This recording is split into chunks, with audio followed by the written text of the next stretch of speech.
I'm Ashley Trutanich. I'm the costume designer. I'm Natalie Morales. I'm a set designer, and we are working on CalRep's production of Romeo and Juliet, Hard Way Home.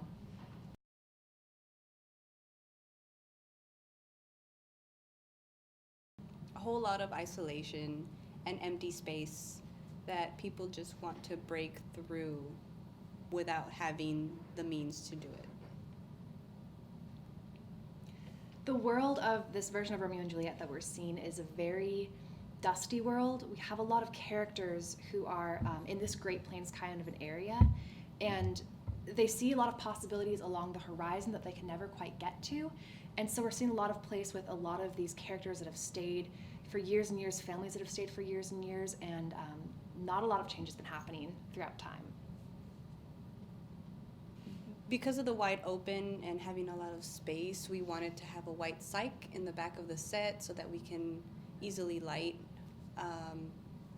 those sunset colors. And a lot of my scenery is very see-through. We get the natural woods in there and a bit of concrete items, but we could just see right through it, and that really makes it feel really open for everyone. What's a psych? A cyc is the white background, or it depends on what color the cyc is. It's the background of the entire set.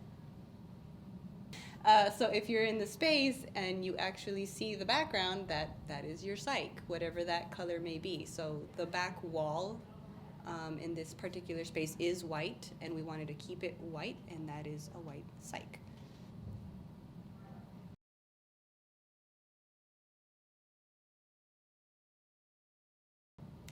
For this production of Romeo and Juliet, we've created a very unique sort of environment for these characters to live in. So with color and the two families, we use color to differentiate them a lot in the play. So for the Capulets, we have a little bit warmer of a feel, a little bit more fiery, dusty. We go into a lot of oranges, reds, browns, sepia tones. And the Montagues, we skew a little bit more towards greenery, and we see some olives in there, a couple shades of blue, things that are more reminiscent of trees and foliage.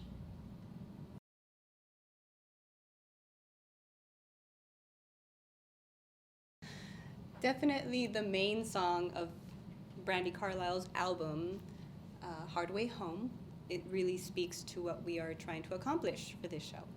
And the text and what it says, it really, I think it kind of describes what the main characters of this play are feeling, trying to get out, taking the hard way home. It really just kind of speaks for itself. When you listen to the lyrics, you kind of understand what we're going for. One of my inspirations for working on this show is, of course, the music that we have incorporated into the show.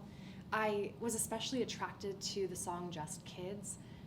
I listened to the music from the show when I designed these designs, and that song spoke as sort of a theme for the romance between Romeo and Juliet, carrying them throughout the show.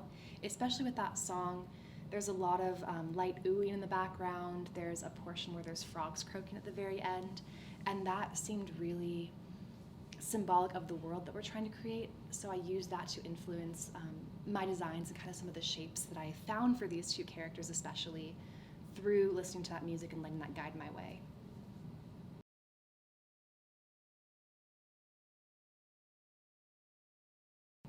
We're in this sort of a world where youth isn't really listened to the way it should be, and that's something we've touched a lot on with our director Beth in collaborations, is that these four characters that we're really focusing on, Romeo, Juliet, Mercutio, and Tybalt, they all really, really want to break free of this world, but they're all unable to, and they all feel very stuck in these same kind of rhythms that they've established family line and generation and generation and generation down the road, and there aren't enough people in their town listening to them, and so their voices can't be heard for this desperate urge to break out of what they've always known, this one town where nothing ever changes. I also do recall having a discussion where the beginning of this there's a transformation in the characters, and they start out really young, especially with the costumes and makeup. And then as the show progresses, you could start to see them grow into themselves and who they want to be.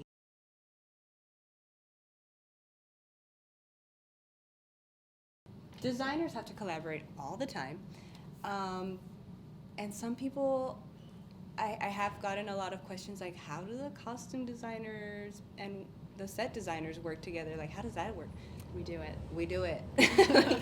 I have to make sure that the colors around the set don't clash with the costume colors. We want the actors to pop out, not the set, because it's not about the set. Same with her. She has to also consider the colors that I have on stage so that she doesn't, make costumes in the same color. I do a lot of prop things. We have these shrouds that go over some dead people. And they also become bed sheets. And so I don't have a lot of fabric experience. So I went to Ashley, and of course I do. Yes, because she does, and because we don't want them to clash with her costumes as well. So we've been doing a lot of collaboration on those shroud/sheet pieces. To further that, Yeah. we had this great collaboration where it was like, Natalie kind of came and she's like, great, this is what we need. This is kind of what the thing we're looking for. We need them to be practical, and explained all that to me.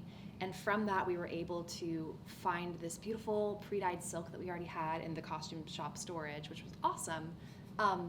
And then going with the bedsheet look, we in the costume shop dyed out some colors from other silks that we were working with, dyed in some colors so we can get the perfect color of like Juliet's bedsheet. And we help sew them together so that they can be up on stage, a collaboration between sets and costumes.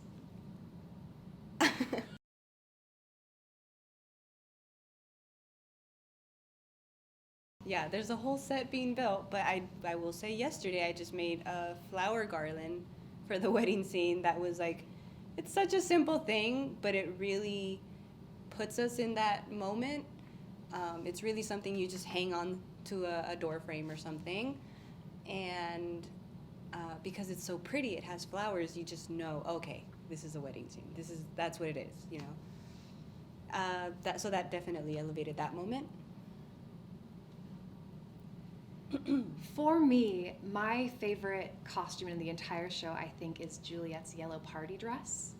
What our goal was in that scene was to really draw all the focus onto Juliet and have the audience see Juliet as their one focal point, the apple of their eye that they can't look away from, just like Romeo is trying to see her, or Romeo is seeing her.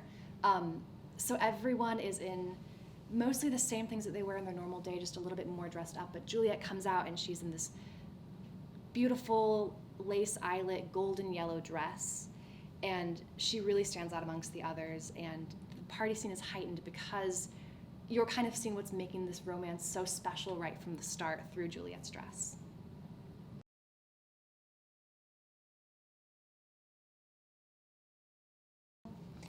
Growing up, I was always extremely quiet and I was shy, but my mom knew that I was pretty artsy. For a kid, I was good at drawing, and she just noticed that I like art things. And so she would try to take me to all these different art experiences, and she noticed that one time I liked watching a play. It was like an elementary school kid play. It was Cinderella. But I enjoyed it a lot, so she started taking me to the bigger shows. The first Pantages show I saw was The Lion King at like 10 years old, and I fell in love with it. And then she just kept taking me to shows over and over again. So it became this tradition where she would take me for my birthday to go see a show, or other occasions. And then when I started school, I started off in engineering, but it was just too much. It was not as artsy as I wanted, but I could understand it. And then I went back and did some theater classes and just kind of combined the two, math and science and acting and theater, into scenic design, and that was my niche. That's just where it was, and I continued ever since that.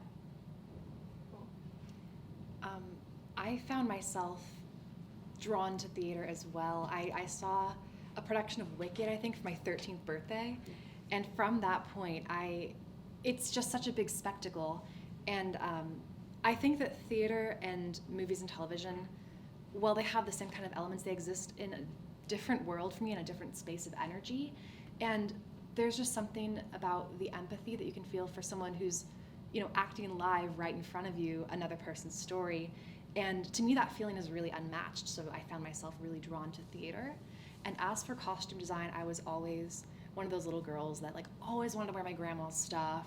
Like my mom would buy a pink tutu, I'd be all for it. All I wanted to do was dress up every single day. And now I get to dress other people up every single day. And I find it very, very fascinating to research different time periods and see how people got dressed then, how things were made back then.